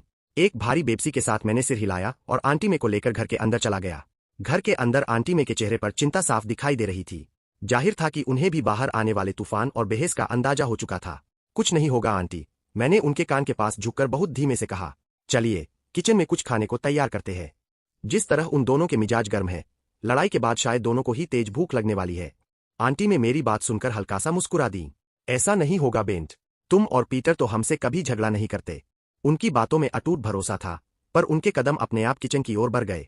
उनकी पतली और थकी हुई पीठ को देखते हुए मैंने गंभीरता से सिर हिलाया। आप सही कह रही है आंटी में, हम ऐसा कभी नहीं करेंगे। और अगर पीटर ने आज कोई भी ड्रामा या हंगामा किया तो मैं उसे सीधा कर दूंगा। हाँ, लड़ाइएगा बिल्कुल नहीं।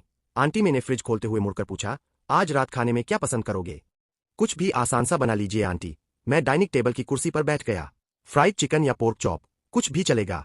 मुझे तो इतनी जबरदस्त भूख लगी है कि मैं पूरा का पूरा सुअर सफाचट कर सकता हूं। यह कोई मजाक या अतिशयोक्ति नहीं थी। ओमनिट्रिक्स के असर और स्पाइडर बाइट की वजह से हम दोनों के शरीर में मकड़ी की महाशक्तियां तेजी से डेवलप हो रही थीं। हमारा शरीर म्यूटेट हो रहा था और ताकत तेजी से बढ़ रही थी। इस बॉडी ट्रांसफॉर्मेशन के लिए शरीर को बहुत ज्यादा कैलोरीज और एनर्जी की जरूरत थी, जब तक कि शक्तियां पूरी तरह स्थिर हो जाए। दूसरी ओर ओमनिट्रिक्स से अलग अलग एलियंस में बदलने पर ऊर्जा सीधे ओमनिट्रिक्स के कोर से खर्च होती थी, इसलिए उसे मेरी अपनी शारीरिक ताकत या स्टेमिना खत्म नहीं होता था। ऊपरी तौर पर तुम बस एकदम नॉर्मल स्पाइडरमैन हो, लेकिन अंदर ही अंदर तुम्हारे पास ओमनिट्रिक्स है और तुम लाखों एलियंस में बदल सकते हो। तभी बाहर दरवाजे पर कुछ आहट हुई। पीटर पूरी ताकत से भागता हुआ हाफता कांपता घर के दरवाजे तक पहुंचा। अभी थोड़ी देर पहले ही उसने ऑसबॉर्न ग्रुप में अपने माँ बाप के छोड़े हुए काम की मदद से डॉ कॉनर्स की सालों पुरानी जीन वाली प्रॉब्लम सॉल्व की थी और चूहों पर कटे अंग वापस उगाने का एक्सपेरिमेंट पूरा किया था। अगर यह तकनीक इंसानों पर काम कर जाती तो ना जाने कितने बीमार और लाचार लोगों की जान बच जाती। लेकिन जैसे ही वह बिल्डिंग से बाहर निकला और रात का घना अंधेरा देखा, वह बुरी तरह डर गया। उसे दोपहर की वह बात याद आई जो उसे बार बार बोली गई थी। उसे मैं आंटी को लेने जाना ही था, पर काम में ऐसा डूबा कि टाइम ही भूल गया। वह घबराकर मैं आंटी के ऑफिस पहुंचा, पर वहां कोई नहीं था। जब उसे पता चला कि तुम उन्हें पहले ही घर ले आए हो, तो वह बिना रुके सीधे घर की तरफ भागा। दूर से दरवाजे पर खड़े अंकल बेन को देखकर पीटर का दिल बैठ गया। उसे बुरी खबर से ज्यादा इस बात का डर था कि उसकी लापरवाही की वजह से न्यूयॉर्क की इस खतरनाक रात में आंटी के साथ कुछ गलत न हो गया हो। अंकल बेन, मैं आंटी कहाँ है? बिना बैठे पीटर बेचैनी में चिल्लाया। इतनी तेज दौड़ने के बाद, वो भी स्पाइडर पावर्स के साथ, उसकी आधी से ज्यादा हिम्मत छूट चुकी थी। वह झुका हुआ, घुटनों पर हाथ रखे, सूखे गले से खड़ा था। बेन को देखते ही उसका मन थोड़ा हल्का हुआ, लेकिन तुरंत ही भारी गिल्ट ने उसे घेर लिया। जाहिर था कि बार बार याद दिलाने के बाद भी उसकी गलती तुम्हें ही सुधारनी पड़ी। सॉरी। पीटर सिर झुकाए खड़ा रहा। बेन से आंखें मिलाने की हिम्मत नहीं हुई। अच्छी बात यह थी कि यह पीटर उस पुरानी टाइमलाइन वाले सुन और ठंडे पीटर जैसा नहीं था। उसका पछतावा और डर बेन साफ देख सकते थे, इसलिए उनका गुस्सा भी शांत हो गया। इंसान से गलती हो जाती है पीटर, बेन ने प्यार से समझाते हुए कहा। तुम काफी हद तक अपने पापा जैसे हो। यह बहुत अच्छी बात है। सच में, बेन ने यह बात दिल से कही थी। पीटर के पापा उनसे कहीं ज्यादा तेज और दिमाग वाले थे, और बेन चाहते थे कि पीटर भी वैसा ही बड़ा साइंटिस्ट बने। लेकिन तुम्हारे पापा हमेशा एक बात कहते थे, जितनी बड़ी ताकत उतनी बड़ी जिम्मेदारी। बेन आगे बढ़े और रोते हुए पीटर को सहारा दिया। तुम अब बड़े हो गए हो, भले ही मैं तुम्हारे सगे माँ बाप नहीं है। नहीं, पीटर का दिल बैठ गया। वह घबराकर मना करने लगा, पर बेन ने हाथ उठाकर उसे चुप करा दिया। यह सच है पीटर, मैं तुम्हें या शियाओ बान को तुम्हारे असली माँ बाप का सच ढूंढने से कभी नहीं रोकेंगे। वह तुम्हारा हक है। लेकिन याद रखना, भले ही हमारा खून का रिश्ता न हो, हम तुमसे उतना ही प्यार करते हैं। मैं यह नहीं चाहता कि तुम घर का बोझ उठाओ, बस इतना चाहता हूं कि मेरे को दुखी मत करो, ठीक है? जरा सोचो, अगर आज रात शियाओ बान सही टाइम पर न पहुंचता तो क्या होता? पीटर के पास कोई जवाब नहीं था। रास्ते भर उसने सबसे बुरे से बुरा ही सोचा था। मैं आंटी को खोने के ख्याल से ही उसकी रूह कांप गई थी। जब वह खुद इतना डर गया था, तो मैं आंटी, जो देर तक उसका इंतजार करती रही, उन पर क्या बीती होगी? बेन ने उसका कंधा दबाया। रोता हुआ पीटर बस हाँ में सिर हिला सका। सुपर पावर मिलने की सारी खुशी इस पछतावे में बह गई थी। राहत की बात बस यह थी कि सब सुरक्षित थे। इस बात को याद रखना और आगे से यह गलती मत दोहराना। याद रखना, जितनी बड़ी ताकत उतनी बड़ी जिम्मेदारी। पीटर ने जोर जोर से सिर हिलाया। दरवाजा खुला। तुम चौखट से टिके खड़े थे। हाथ में एक बड़ा पोर्क चॉप था जिसकी चर्बी टपक रही थी। तुम दोनों और कितनी देर बाहर ही खड़े रहोगे? कमरे की लाइट तुम पर पड़ रही थी। बेन और पीटर ने तुम्हें देखा। बेन ने पीटर की पीठ पर थपकी दी और कहा, भूख लगी होगी, अंदर चल और खाना खा ले। फिर चुपके से उसके कान में बोले, आज शियाओबा ने बात संभाल ली है। अंदर जाकर वैसा ही नाटक करना जैसा उसने बोला है। मेरे को फिर से परेशान मत करना। ठीक है, पीटर ने सिर हिलाया। रात गहरी हो गई। पेट भरकर खाने के बाद तुम और पीटर कमरे में बैठे थे। पीटर ने डकार लेते हुए कहा, मैंने कभी नहीं सोचा था कि मैं इतना खा सकता हूं। तुमने कहा, हम दोनों की पावर्स बहुत कैलोरी बर्न करती है। ऐसे ही चलता रहा तो अंकल बेन कंगाल हो जाएंगे। तुम बेड पर लेट गए। तुम्हें लगा था कि आज बड़ा ड्रामा होगा, पर बेन ने बात संभाल ली। लेकिन अब एक नई टेंशन थी, पैसों की। तुम दोनों न होते तो बेन और मे की लाइफ आसान होती। अब दो टीनेजर्स का खर्च और उनकी ये भयानक भूख। आज रात तो तुम लोगों ने फ्रिज ही खाली कर दिया था। हमें पैसे कमाने का कोई तरीका ढूंढना होगा, पीटर ने सीरियस होकर कहा। जितनी बड़ी ताकत उतनी बड़ी जिम्मेदारी। हमारे पास पावर्स है तो घर की जिम्मेदारी भी हमारी है। थोड़ा सोचकर उसने कहा, क्यों न हम अंडरग्राउंड फाइटिंग में उतर जाए। हमारी ताकत के आगे कोई नहीं टिकेगा। अच्छे पैसे बन जाएंगे। तुम तुरंत चौंक गए। पागल हो गए हो क्या? बिल्कुल नहीं, हम कोई फाइट नहीं लड़ेंगे। बड़ी मुश्किल से तो आफत टली थी। तुम सोचना भी नहीं चाहते थे कि स्पाइडरमैन अगर इलीगल बॉक्सिंग में गया तो क्या बवाल होगा। पीटर का दिमाग तुरंत दूसरी तरफ चला गया। वह कुर्सी खिसकाकर तुम्हारे पास आया। शायद हमें अपनी पावर्स का इस्तेमाल सही काम में करना चाहिए। जैसा अंकल बे ने कहा, यह ताकत सिर्फ गिफ्ट नहीं है, जिम्मेदारी है। हमें दुनिया को बेहतर बनाना चाहिए, क्योंकि जितनी बड़ी ताकत उतनी बड़ी जिम्मेदारी। तुमने तकिया सही किया और उसे देखा तो तुम्हारे इस ठंडे रिस्पॉन्स से पीटर थोड़ा अजीब फील करने लगा। उसकी हीरो वाली बातों का तुम पर कोई असर नहीं हुआ था। वह बोला, तो हम सुपर हीरो बन सकते हैं, बिल्कुल आयरन मैन की तरह। वह और जोश में आ गया और नाम सोचने लगा, जैसे ह्यूमन स्पाइडर या स्पाइडर डुओ। तुम्हें कौन सा पसंद है? तुमने कहा, हीरो बनना है तो खुद बनो, मुझे इसमें मत घसीटो। All the best. तुम करवट लेकर सो गए। तुमने उसे रोका भी नहीं, क्योंकि यह उसकी लाइफ थी। तुम उसका मजाक भी नहीं उड़ाना चाहते थे। जो लोग सही के लिए लड़ते हैं उन पर हंसना नहीं चाहिए। बस तुम्हारे अंदर वैसा जुनून नहीं था। All the best. तुम मेरे साथ नहीं आओगे? पीटर हैरान रह गया। उसे समझ नहीं आया कि कोई हीरो बनने से मना कैसे कर सकता है। तुमने सीधे सीधे कहा, बिल्कुल नहीं। हीरो बनकर क्या मिलेगा? फालतू का मजा और दुनिया भर की मुसीबतें। पीटर तुरंत बोला, पर हीरो बनना कितना कूल है। आयरन मैन को देखो, दुनिया उसकी दीवानी है। उसकी आंखों में चमक थी। जब हम हीरो बनेंगे लोग हमें भी प्यार करेंगे। उसके मन में एक बात दबी थी। सूट पहनते ही वह गुमनाम साधारण पीटर पार्कर नहीं रहेगा, बल्कि सबका फेवरेट बन जाएगा। आखिरकार तुमने उसकी बात पर ठंडा पानी डाल ही दिया। बात सुनो, अगर ऐसा दिन आया भी तो लोग स्पाइडरमैन को पसंद करेंगे, पीटर पार्कर को नहीं। तुम उसके हीरो बनने के खिलाफ नहीं थे। बस यह डर था कि अगर वह इन उम्मीदों के साथ गया तो असलियत उसे तोड़ देगी। पीटर बोला, पर स्पाइडरमैन ही तो पीटर पार्कर है। उसे बात पूरी समझ नहीं आई, पर उसने नाम पकड़ लिया। उसकी बात सुनकर तुम उठ बैठे। तुम्हारा चेहरा एकदम गंभीर हो गया। नहीं, स्पाइडरमैन कभी भी पीटर पार्कर नहीं हो सकता। तुम्हारी आंखों में ऐसा डर था कि पीटर की सांसें थम गईं। तुमने कहा, क्या तुम्हें लगता है कि तुम टोनी स्टार्क की तरह मीडिया के सामने जाकर कह सकते हो, मैं ही आयरन मैन हूं? तुमने स्टार्क के स्टाइल की नकल उतारी। क्यों नहीं? क्योंकि टोनी स्टार्क के पीछे पूरा स्टार्क ग्रुप है। बिना सूट के भी कोई उसके परिवार को छू नहीं सकता। पर तुम्हारे पास क्या है? तुम खड़े हुए, उसे बेड से दूर खींचकर भारी आवाज में बोले, सोचा है कभी, जिस दिन तुमने मास्क उतारा उसी दिन अंकल बेन और मैं आंटी गुंडों के निशाने पर होंगे। जो तुमसे नहीं जीत पाएंगे वे तुम्हारे परिवार पर हमला करेंगे। पीटर का चेहरा पीला पड़ गया और आवाज कांपने लगी। तुमने थोड़ा सॉफ्ट होकर कहा, अच्छा है, कम से कम तुम्हें बात समझ आ गई। तुम बस ख्यालों में खो गए थे, पर कुछ फैसलों की कीमत पहले ही सोच लेनी चाहिए। पीटर ने सिर हिलाया। वह समझ तो गया, पर उसके अंदर की आग बुझी नहीं थी। भले स्पाइडरमैन पीटर न हो, पर पीटर का सच स्पाइडरमैन बनना ही था। वह अपनी पहचान छुपा सकता था। अच्छा काम करने के लिए वाहवाही पाना जरूरी नहीं था। तुमने आगे कुछ नहीं कहा। कुछ बातें इंसान खुद ठोकर खाकर ही सीखता है। और तुम जानते थे कि पीटर को इस पहचान की जरूरत थी। पहले वह एक नॉर्मल, अनदेखा सा लड़का था, जिसे वह पसंद करता था। वह भी उसे मुड़कर नहीं देखती थी। यह पावर्स उसके लिए खुद को साबित करने का मौका थी, और तुम उसका यह मौका नहीं छीनना चाहते थे। तुमने कहा, अगर सच में बाहर जाकर गुंडों से लड़ना ही है तो कम से कम एक ढंग का सूट तो चाहिए। तुमने पीटर को पकड़कर टेबल पर बिठाया और डिजाइन्स के पेपर्स का ढेर सामने रख दिया। पीटर देखकर हैरान रह गया। रुक, तुम तो कह रहे थे कि तुम्हें हीरो नहीं बनना। मुझे नहीं बनना, तो फिर तुमने छुपाकर पूरा सूट डिजाइन कर रखा है। स्पाइडरमैन नाम भी सोच लिया, और ऊपर से कहते हो कि तुम्हें कोई शौक नहीं। पीटर ने हैरान होकर कहा। तुमने जवाब दिया, मैं स्पाइडरमैन नहीं बनूंगा। बस डर था कि तुम कोई घटिया सूट पहनकर बाहर निकलोगे और मेरी बेइज्जती कराओगे। तुम्हारी बातें कड़वी थीं, पर पीटर समझ गया था। वह एक्साइटमेंट के साथ डिजाइन्स देखने लगा। रेड और ब्लू क्लासिक से लेकर हाईटेक रोबोटिक स्टाइल तक सब कुछ था। उसकी आंखें खुली की खुली रह गईं। आखिरकार उसने क्लासिक रेड ब्लू वाला कॉम्बिनेशन चुना। बाकी के एडवांस्ड सूट्स अभी तुम दोनों के बजट और टेक्नोलॉजी से बाहर थे। वेब शूटर्स का आइडिया बढ़िया था, पर अभी के सामान से उन्हें बनाना नामुमकिन था। पीटर ने सोचते हुए कहा, अभी ऑसबॉर्न के पास भी ऐसी तकनीक नहीं है। हमें खुद ही कोई नया मजबूत मटेरियल बनाना पड़ेगा। आसान नहीं होगा। फिर उसकी आंखें चमकीं। शायद मेरे पास एक आइडिया है। तुमने कहा, बढ़िया है। बस ध्यान रखना, जाले में ऐसा केमिकल डालना जो खुद ब खुद कुछ देर में गायब हो जाए, वरना पूरा न्यूयॉर्क मकड़ी का जाला बन जाएगा। तुमने उसके कंधे पर हाथ मारा और सोचते हुए पीटर को कमरे से बाहर निकालकर दरवाजा बंद कर लिया और कंप्यूटर के आगे बैठ गए। अब तुम्हारा दिमाग शांत और सीरियस था।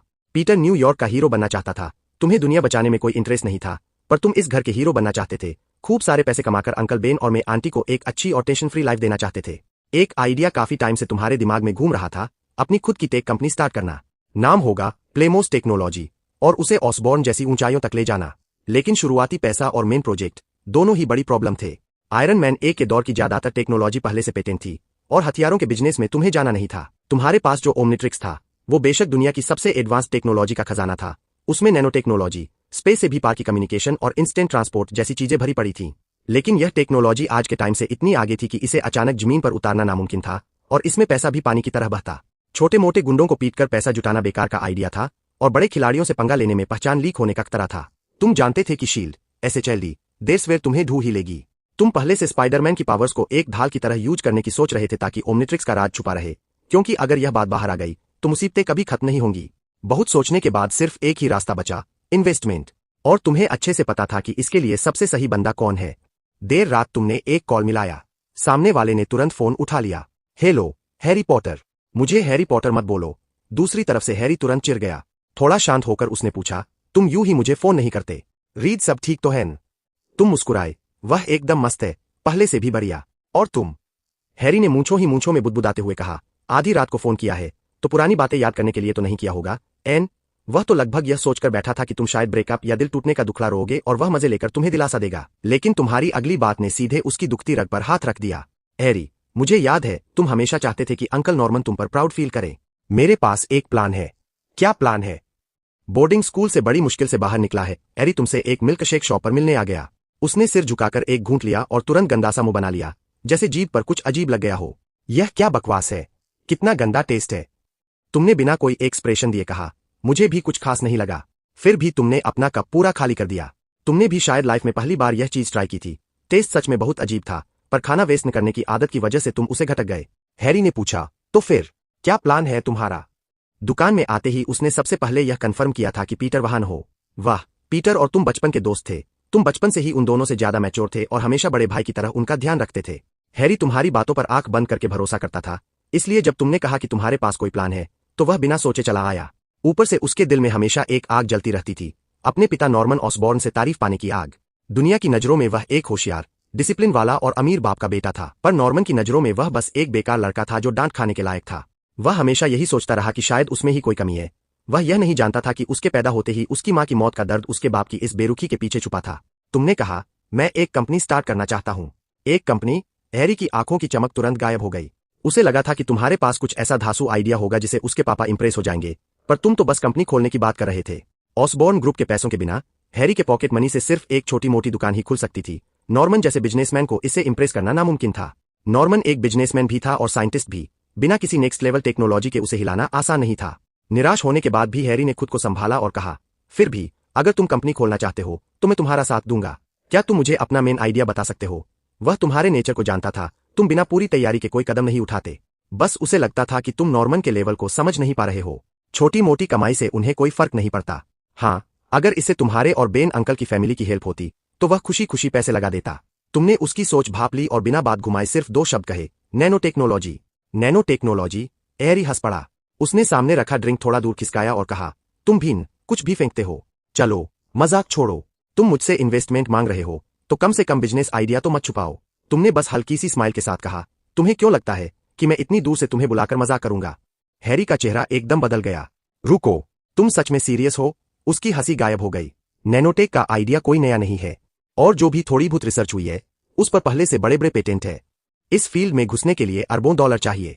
मेरी पॉकेट मनी तो छोड़ो, ऑसबॉर्न ग्रुप भी इस प्रोजेक्ट में हाथ डालने से पहले 100 बार सोचेगा। पागल मत बनो शियाओबान, मेरा यह थोड़ा सा पैसा तुम्हारे खर्चों के आगे कुछ भी नहीं है। हैरी लगातार मना में सिर हिलाता रहा। उसे लगा तुम बस हवा में महल बना रहे हो। तुम्हारे चेहरे का कॉन्फिडेंस देखकर उसे एक अजीब सा परायापन फील हुआ।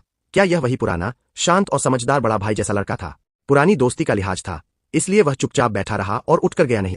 तुमने ज्यादा कुछ नहीं कहा और सीधे अपने बैग से एक डॉक्यूमेंट निकालकर उसकी तरफ बढ़ा दिया। तुम्हें लग सकता है कि मैं हवा में बातें कर रहा हूं, लेकिन सच तो यह है कि मेरे पास पहले से ही कुछ रिजल्ट्स है। यह डॉक्यूमेंट तुमने तब तैयार किया था जब तुम ग्रे मैटर के रूप में थे। गैल्वन प्रजाति का फिजिक्स का नॉलेज पृथ्वी के इस सीमित साइंस से कहीं आगे का है। भले ही उसके सबसे बेसिक रूल्स हों, पर इस सेकंड क्लास प्लेनेट पर तहलका मचाने के लिए काफी थे। तुमने जो कुछ लिखा था वह करीब 15 साल आगे की नैनोटेक वारफेयर टेक्नोलॉजी की एक झलक थी। हालांकि अभी वह सिर्फ थ्योरी थी जिसे पृथ्वी के मौजूदा संसाधनों से तुरंत बनाना पॉसिबल नहीं था, पर तुम्हें पूरा भरोसा था कि हैरी को मनाने के लिए यह फाइल काफी होगी। हैरी ने सुन पड़ चुके हाथों से फाइल ली और पन्ने पलटने लगा। जैसे जैसे वह पढ़ता गया उसकी भौहें सिकुड़ती गईं। फिर उसने एक लंबी सांस ली, फाइल बंद की और अजीब सी नजरों से तुम्हारी तरफ देखा। उसकी ऐसी रिएक्शन देखकर तुम थोड़े हैरान रह गए। तुमने पूछा, क्या हुआ, कोई प्रॉब्लम है?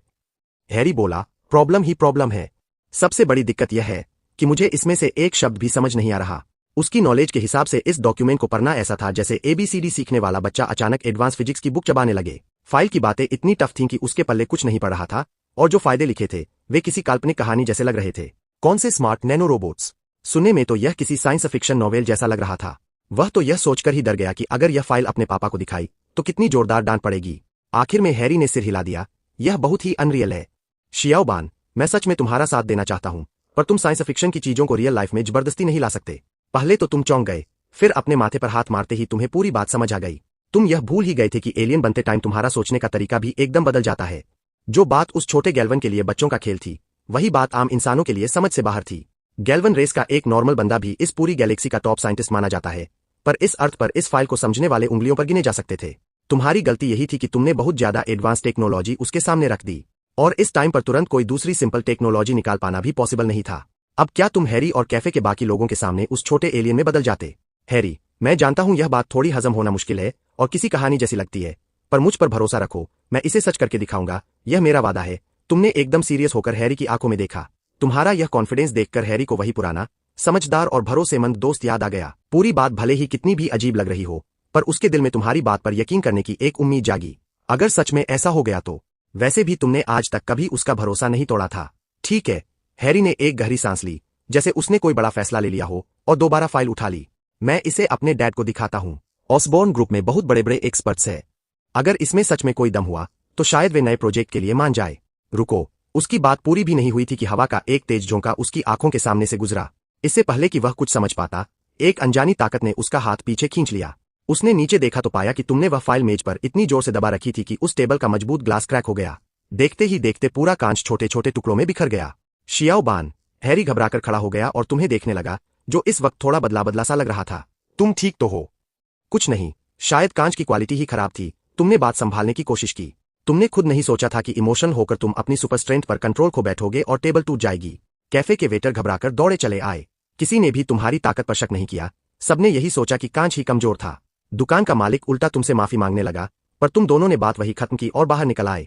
बात अधूरी रह गई थी, इसलिए तुम दोनों जगह बदलकर नदी के किनारे टहलते हुए बात करने लगे। नॉर्मन अंकल को यह फाइल बिल्कुल मत दिखाना, नदी की ठंडी हवा ने तुम्हारे बाल बिखेर दिए थे। मेरा ऑसबॉर्न ग्रुप के साथ काम करने का कोई इरादा नहीं है हैरी, मैं सिर्फ तुम्हारे साथ पार्टनरशिप करना चाहता हूं। तुम यह टेक्नोलॉजी उस नॉर्मन ऑसबॉर्न के हाथ में बिल्कुल नहीं देना चाहते थे जो आगे चलकर ग्रीन गोब्लिन बनने वाला था। भले ही अभी का नॉर्मन एक ठीक ठाक बिजनेसमैन लगता हो, पर ऑसबॉर्न ग्रुप सिर्फ उसके इशारों पर नहीं चलता था। उसके शेयर होल्डर्स सब के सब लालची और खून चूसने वाले थे। अगर उन्हें जरा सी भी भनक लग जाती तो वे इस टेक्नोलॉजी को पूरी तरह निचोड़ लेते। सिर्फ मैं और तुमने हाथ बढ़ाकर हैरी की तरफ इशारा किया। आगे चलकर शायद पीटर भी हमारे साथ जुड़ जाए, लेकिन ऑसबॉर्न ग्रुप कभी नहीं, और नहीं कोई दूसरी कंपनी इसमें टांग अड़ाएगी। बस हम। हैरी वही रुक गया, उसके चेहरे पर हैरानी साफ दिख रही थी। ऑसबॉर्न ग्रुप तुम्हारे पापा की अकेली जागीर नहीं है। मैं नहीं चाहता कि कोई तीसरा बंदा हमारी कंपनी में दखल दे। तुमने बात बहुत नरमी से कही, पर मन ही मन ठान लिया था कि प्लेमोस टेक्नोलॉजी को स्टार्क इंडस्ट्रीज के बराबर, बल्कि उसे भी बड़ा ब्रांड बनाना है। शेयर होल्डर्स का ड्रामा शुरुआत से ही खत्म रखना था। मैं समझ गया, हैरी ने सिर हिलाया। सच कहूं तो अगर उन शेयर होल्डर्स को मौका मिले तो वे ऑसबॉर्न ग्रुप को भी नोच नोच कर खा जाए। लेकिन शियाओबान, नैनोटेक का डेवलपमेंट ऑसबॉर्न के पैसों के बिना होना पॉसिबल ही नहीं है। सिर्फ नैनो लेवल की लैब खड़ी करने में ही करोड़ों लग जाएंगे। हमें शुरुआत में ही सीधे नैनोटेक में हाथ डालने की जरूरत नहीं है। तुम्हारे पास प्लान पहले से रेडी था। माइंड ब्लोइंग नैनो रोबोट्स बहुत आगे की बात है, पर तुम्हारे पास तैयार रिसर्च सैंपल्स का नॉलेज है, जिससे काफी टाइम बच जाएगा। सबसे सेफ रास्ता यह है कि पहले आयरन मैन के आर्मर में यूज होने वाली सिविलियन टेक्नोलॉजी से शुरुआत की जाए। मार्क 3 की टेक को पूरी तरह समझने में तुम्हें ज्यादा टाइम नहीं लगेगा। उसे थोड़ा अपग्रेड करके आसानी से कैश किया जा सकता है। कुछ करोड़ डॉलर का बजट काफी होगा। तुमने उसे आंख मारते हुए देखा। हैरी ने बेबसी में सिर हिलाया। उसे लगा था कि वह बस अपने एक पुराने दोस्त को बिजनेस स्टार्ट करने में हेल्प कर रहा है, ज्यादा से ज्यादा कुछ लाख देकर एक छोटी कंपनी खुलवा देगा, पर अब तो सीधे करोड़ों झोंकने पड़ रहे थे। लगता है मुझे अपनी कुछ कारें बेचनी पड़ेंगी, उसने कंधे उचकाए। शेयर्स की बात उम्मीद से ज्यादा आसानी से तय हो गई। हैरी ने इसे कभी बिजनेस नहीं माना और सिर्फ नाममात्र के शेयर्स लिए। पैसा मेरे लिए कोई बड़ी बात नहीं है। तुमने मुझसे मदद मांगी और मैं कर रहा हूं। बात खत्म। हैरी ने तुम्हारे कंधे पर थपकी दी और दिल खोलकर हंसा। वैसे भी ऑसबॉर्न एक दिन मेरा ही होने वाला है। अगर तुम सच में एक धांसू कंपनी खड़ी कर दो और मेरे डैड की नजरों में मेरी वैल्यू बढ़ा दो, तो इससे बढ़िया बदला मेरे लिए कोई नहीं होगा। टेंशन मत लो, तुम्हें निराश नहीं करूंगा। पैसों का जुगाड़ होने के बाद तुम निकलने ही वाले थे कि हैरी ने तुम्हें रोक लिया। रुको, तुम मुझे यूं ही सड़क पर छोड़कर चले जाओगे? मैं तुम्हारे लिए अपना सब कुछ दांव पर लगाने जा रहा हूं। क्या तुम्हारा फर्ज नहीं बनता कि मुझे घर ले जाकर खाना खिलाओ? हैरी ने तुम्हारे कंधे में हाथ डाला और तुम्हें पीछे खींचते हुए ले चला। मुझे पीटर से मिले भी जुमाना हो गया है। इतनी मुश्किल से बोर्डिंग स्कूल से निकला हूं, इतनी जल्दी वापस नहीं जाने वाला। तुमने आंखें घुमाई, पर मना नहीं किया। पीटर और हैरी की दोस्ती तुमसे भी पुरानी थी और दोनों का वाइब भी काफी मैच करता था, इसलिए उनके बीच हमेशा अच्छी बनती थी। जब तुम दोनों घर पहुंचे, तब मैं आंटी और अंकल बेन काम से लौटे नहीं थे। पीटर घर पर था और मेज पर झुका हुआ वेब शूटर पर काम कर रहा था। तुम्हारी एडवाइस सुनने के बाद से वह लगातार सूट और शूटर को अपग्रेड करने में लगा हुआ था। नकली जाला बनाने का फॉर्मूला उसने सचमुच अपने दिमाग से तैयार कर लिया था, बस फाइनल प्रोडक्ट बनना बाकी था। शियाओ बान भी अजीब है, कहता है सुपर हीरो नहीं बनेगा तो सच में जरा सी भी हेल्प नहीं कर रहा। पीटर बुदबुदाया, फिर मन ही मन मुस्कुराया। पर अगर कोई चीज बढ़िया है तो मैं उसे रिजेक्ट नहीं करूंगा। उसने तुम्हारे दिए हुए शुरुआती स्केचेस खोले, उनमें से एक सूट डिजाइन चुना और सोचने लगा कि अपने भाई के लिए इसमें क्या क्या कस्टमाइज करे। तभी नीचे दरवाजा खुलने की आवाज आई। उसकी स्पाइडर सेंस हल्की सी झनझनाई। शियाओ बान आ गया। अच्छा हुआ, उसे पूछ लेता हूं कि उसे कौन सा डिजाइन पसंद है। पीटर जैसे ही स्केचबुक लेकर बाहर निकलने वाला था, नीचे से एक जानी पहचानी आवाज आई। पीटर। हैरी अभी सीढ़ियां चढ़ ही रहा था कि उसकी आवाज ऊपर आ गई। पुरानी लकड़ी की सीढ़ियों पर उसके कदमों की चरमराहट हुई। तुम्हारे घर की यह सीढ़ी तो काफी पुरानी लगती है। रिश्ते में तुम्हें इसे सीढ़ी अंकल कहना चाहिए। टेंशन मत लो, इसे ऑस्टियोपोरोसिस नहीं है, यह नहीं टूटेगी। तुमने ऐसे ही कैजुअली जवाब दिया। हैरी अभी पीटर के कमरे के दरवाजे तक पहुंचकर खटखटाने ही वाला था कि हैंडल अपने आप घूम गया। पीटर हाथ में स्पाइडरमैन सूट के डिजाइन की स्केचबुक लिए बाहर आया और उसकी नजर सीधे हैरी से टकराई। बहुत दिनों बाद मिले, पीटर, हैरी ने एक्साइटमेंट से कहा और उसकी नजर सीधे पीटर के हाथ की स्केचबुक पर गई। यह क्या है? का कुछ नहीं। पीटर इतना घबरा गया मानो किसी ने करंट मार दिया हो। उसने फुर्ती से स्केचबुक पीछे फेंकी, दरवाजे के सामने ढाल बनकर खड़ा हो गया और बात घुमाते हुए बोला, हैरी, तुम बोर्डिंग स्कूल में नहीं थे, इतने दिनों बाद मिल रहे हैं, मैं तो पहचान ही नहीं पाया। शियाओ बान ने फोन किया तो मैं आ गया। वह जगह किसी जेल से कम नहीं है। हैरी ने ज्यादा सवाल नहीं पूछे और बातों में लग गया। अपने दोस्त को देखकर पीटर दिल से खुश था, पर कमरे में इतने सीक्रेट्स फैले थे कि उसकी अंदर बुलाने की हिम्मत नहीं हुई। उसने जल्दी से दरवाजा बंद किया और हैरी को तुम्हारे कमरे की तरफ खींच ले गया। चलो गेम खेलते हैं। शियाओ बान कुछ दिन पहले एक नया गेम लाया था। नया गेम? बढ़िया, टैंक वाला गेम होगा तो और मजा आएगा। हैरी तुरंत मान गया। तभी उसने पीटर को ध्यान से देखा और हैरान रह गया। पीटर, तुम इतने लंबे कब हो गए? और इतने मस्कुलर भी लग रहे हो। चश्मा कहाँ गया? लेसिक करवा लिया क्या? नहीं नहीं, कॉन्टैक्ट लेंस लगाए है। पीटर ने बात टालते हुए तुम्हारे कमरे का गेट खोला और कंप्यूटर ऑन कर दिया। बिना पूछे अपने भाई की चीजें यूज करने में उसे थोड़ा अजीब लग रहा था, पर हैरी का ध्यान भटकाने के लिए यही ऑप्शन था। कुछ देर बाद तुम 3 गिलास जूस लेकर ऊपर आए और दोनों को स्क्रीन में घुसे खेलते देखा। तुम्हें अचानक ऐसा लगा जैसे तुम घर के बड़े गार्जियन हो। आउन, तुम भी खेलो शियाओ बान, पीटर ने बिना स्क्रीन से नजर हटाए कहा। तुम लोग खेलो, मुझे काम है। तुम जूस रखकर बाहर निकल गए। सच में तुम्हारे पास बिल्कुल टाइम नहीं था। हैरी से फंडिंग भले मिल गई थी, पर आगे का रास्ता कांटों भरा था। हैरी का पैसा इतनी बड़ी लैब खड़ी करने के लिए काफी नहीं था। पहले एक सीक्रेट लैब बनाने का जुगाड़ करना था। प्रोडक्ट तैयार होने के बाद उन्हें बेचने के लिए मार्केट चाहिए था, इसलिए पहले ब्रांड नेम बनाना जरूरी था। ग्रे मैटर के दिमाग में अनगिनत हथियारों का नॉलेज भरा पड़ा था, पर तुम्हारा इरादा वेपन्स बेचकर पैसा कमाने का बिल्कुल नहीं था। स्टार्क इंडस्ट्रीज के हथियार बंद करने के बाद मार्केट में जगह खाली थी, पर अमेरिका को वेपन्स बेचने जैसा काम तुमसे नहीं होता। सेफ यही था कि पहले कंज्यूमर इलेक्ट्रॉनिक्स और सिविलियन टेक पर काम किया जाए। उसमें तामझाम भी कम था और बजट भी बच जाता। तुम पूरा कैलकुलेशन लगा रहे थे। यह दुनिया अभी 2008 में खड़ी थी और सिविलियन टेक्नोलॉजी काफी पीछे थी। तुम्हारे पास यूनिक और फ्यूचरिस्टिक चीजें निकालने का पूरा खजाना था, बस टाइम कम था। कुछ सालों बाद जैसे ही एलियन अटैक जैसी बड़ी लड़ाइयां होंगी, एलियन टेक के आने से अर्थ की टेक्नोलॉजी अचानक से बहुत आगे निकल जाएगी, तब यह मौका नहीं मिलेगा। जहां तक फ्यूचर की मुसीबतों का सवाल था, अभी से सिर खपाने का कोई फायदा नहीं था। फिलहाल तुम यह चाहते थे कि बेन अंकल के घर के नीचे एक गुप्त अंडरग्राउंड लैब बना लो, पर घर के बड़ों से छुपाकर कंस्ट्रक्शन शुरू करना नामुमकिन था। तुम हॉल में बैठकर कॉपी पर प्लान्स और डिजाइन्स ड्रॉ करते रहे। पैसा अभी हाथ में आया नहीं था, इसलिए सब कुछ कागजों तक ही सीमित था। इसी बीच ऑसबॉर्न ग्रुप की लैब में डॉक्टर कॉनर्स को लगभग किनारे लगा दिया गया था। डॉक्टर कॉनर्स, एक हाई लेवल ऑफिसर कुछ गार्ड्स के साथ अंदर घुसा। उसके चेहरे पर घमंड साफ दिख रहा था। वह एटीट्यूड में मेज तक गया और हरे रंग के सीरम की एक शीशी उठा ली। सक्सेस मिल गई? अभी नहीं, सिर्फ सफेद चूहों पर एक्सपेरिमेंट हुआ है। मुझे थोड़ा और टाइम चाहिए। कॉनर्स को उनके घटिया इरादों का अंदाजा नहीं था। वह तो अपनी प्रोग्रेस बताने के लिए एक्साइटेड था, पर सामने वाले ने उसे बेरहमी से टोक दिया। टाइम नहीं है। मिस्टर नॉर्मन के पास तुम्हारे इस ढीले काम का पेशेंस नहीं है। तुरंत ह्यूमन ट्रायल्स शुरू करो। क्या? नहीं, यह पॉसिबल ही नहीं है। कॉनर्स का चेहरा उतर गया। यह सीरम अभी इंसानों पर यूज करने के लायक बिल्कुल नहीं है। यह कोई रिक्वेस्ट नहीं है, ऑर्डर है, ऑफिसर ने ठंडे स्वर में कहा। पर कॉनर्स उसके सामने डटकर खड़ा हो गया। मैं ऐसा बिल्कुल नहीं होने दूंगा। उसने अपनी पूरी लाइफ एक ऐसा सीरम बनाने में लगा दी थी जिसे कटे हुए अंग वापस आ सके, ताकि लाखों अपाहिज लोगों की हेल्प हो सके। अधूरी दवा से इंसानों पर ट्रायल करना उसके उसूलों के खिलाफ था। अगर ऐसी बात है तो अब तुम्हारी कोई जरूरत नहीं है। ऑफिसर ने इशारा किया और उसके आदमी लैब का सामान समेटने लगे। मेन सीरम सबसे पहले उठाया गया। तुम लोग यह क्या कर रहे हो? कॉनर्स ने रोकने की कोशिश की, पर उसकी एक हाथ वाली कमजोर बॉडी मुकाबला नहीं कर पाई और वे उसे धक्का देकर नीचे गिरा दिए। मैं बस ऑसबॉर्न की प्रॉपर्टी वापस ले रहा हूं। यह मेरी रिसर्च है। कॉनर्स जमीन पर पड़ापड़ा गुस्से और दर्द से चिल्लाया। नहीं, यह तुम्हारी नहीं है। ऑफिसर ने नीची नजर से देखा, सीरम जेब में रखा और कॉनर्स की खाली लटकती हुई आस्तीन पर अपना जूता रख दिया। ऑसबॉर्न ने पैसा लगाया, तब जाकर तुम यहां तक पहुंचे, वरना तुम जैसे लाचार आदमी की औकात ही क्या है? कॉनर्स वहीं सुन पड़ गया। उस मोमेंट पर उसका दिल भी उसकी बॉडी की तरह अंदर से टूट चुका था। हैरी डिनर करने के बाद ही घर गया। तुम में आंटी की बर्तन धोने में हेल्प करने वाले थे, पर पीटर तुम्हें खींचकर अपने कमरे में ले गया। क्या हुआ? तुमने पूछा। आज हैरी से मिलकर बहुत अच्छा लगा। सोचा नहीं था वह अचानक आ जाएगा। पीटर ने अंगड़ाई ली। दोपहर भर गेम खेलने से उसका मूड फ्रेश हो चुका था। मेरा सूट लगभग रेडी है। मैं बस पूछना चाहता था कि क्या तुम भी अपने लिए एक बनवाओगे? भले ही तुम सुपर हीरो न बनना चाहो, पर न्यूयॉर्क की बड़ी बड़ी बिल्डिंग्स के बीच जाले से स्विंग करने का मजा ही अलग है।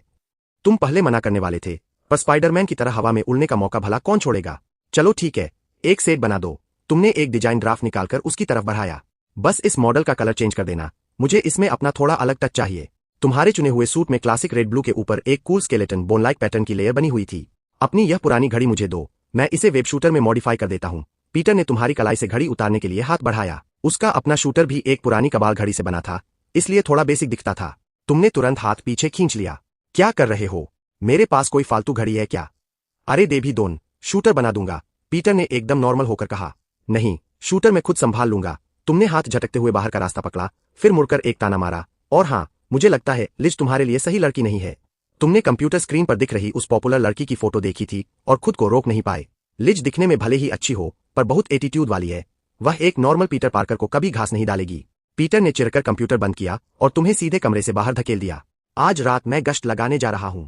सोचा था तुम्हें भी साथ ले चलूं, पर अफसोस तुम्हारा सूट अभी बना नहीं है। अब मुझे ब्लेम मत करना। खटाक से दरवाजा बंद हो गया। तुम हक्के बक्के रह गए। स्पाइडर पावर्स ने सच में इस शर्मीले लड़के के अंदर गजब का कॉन्फिडेंस भर दिया था। खैर, जो भी हो, यह बदलाव बुरा नहीं था।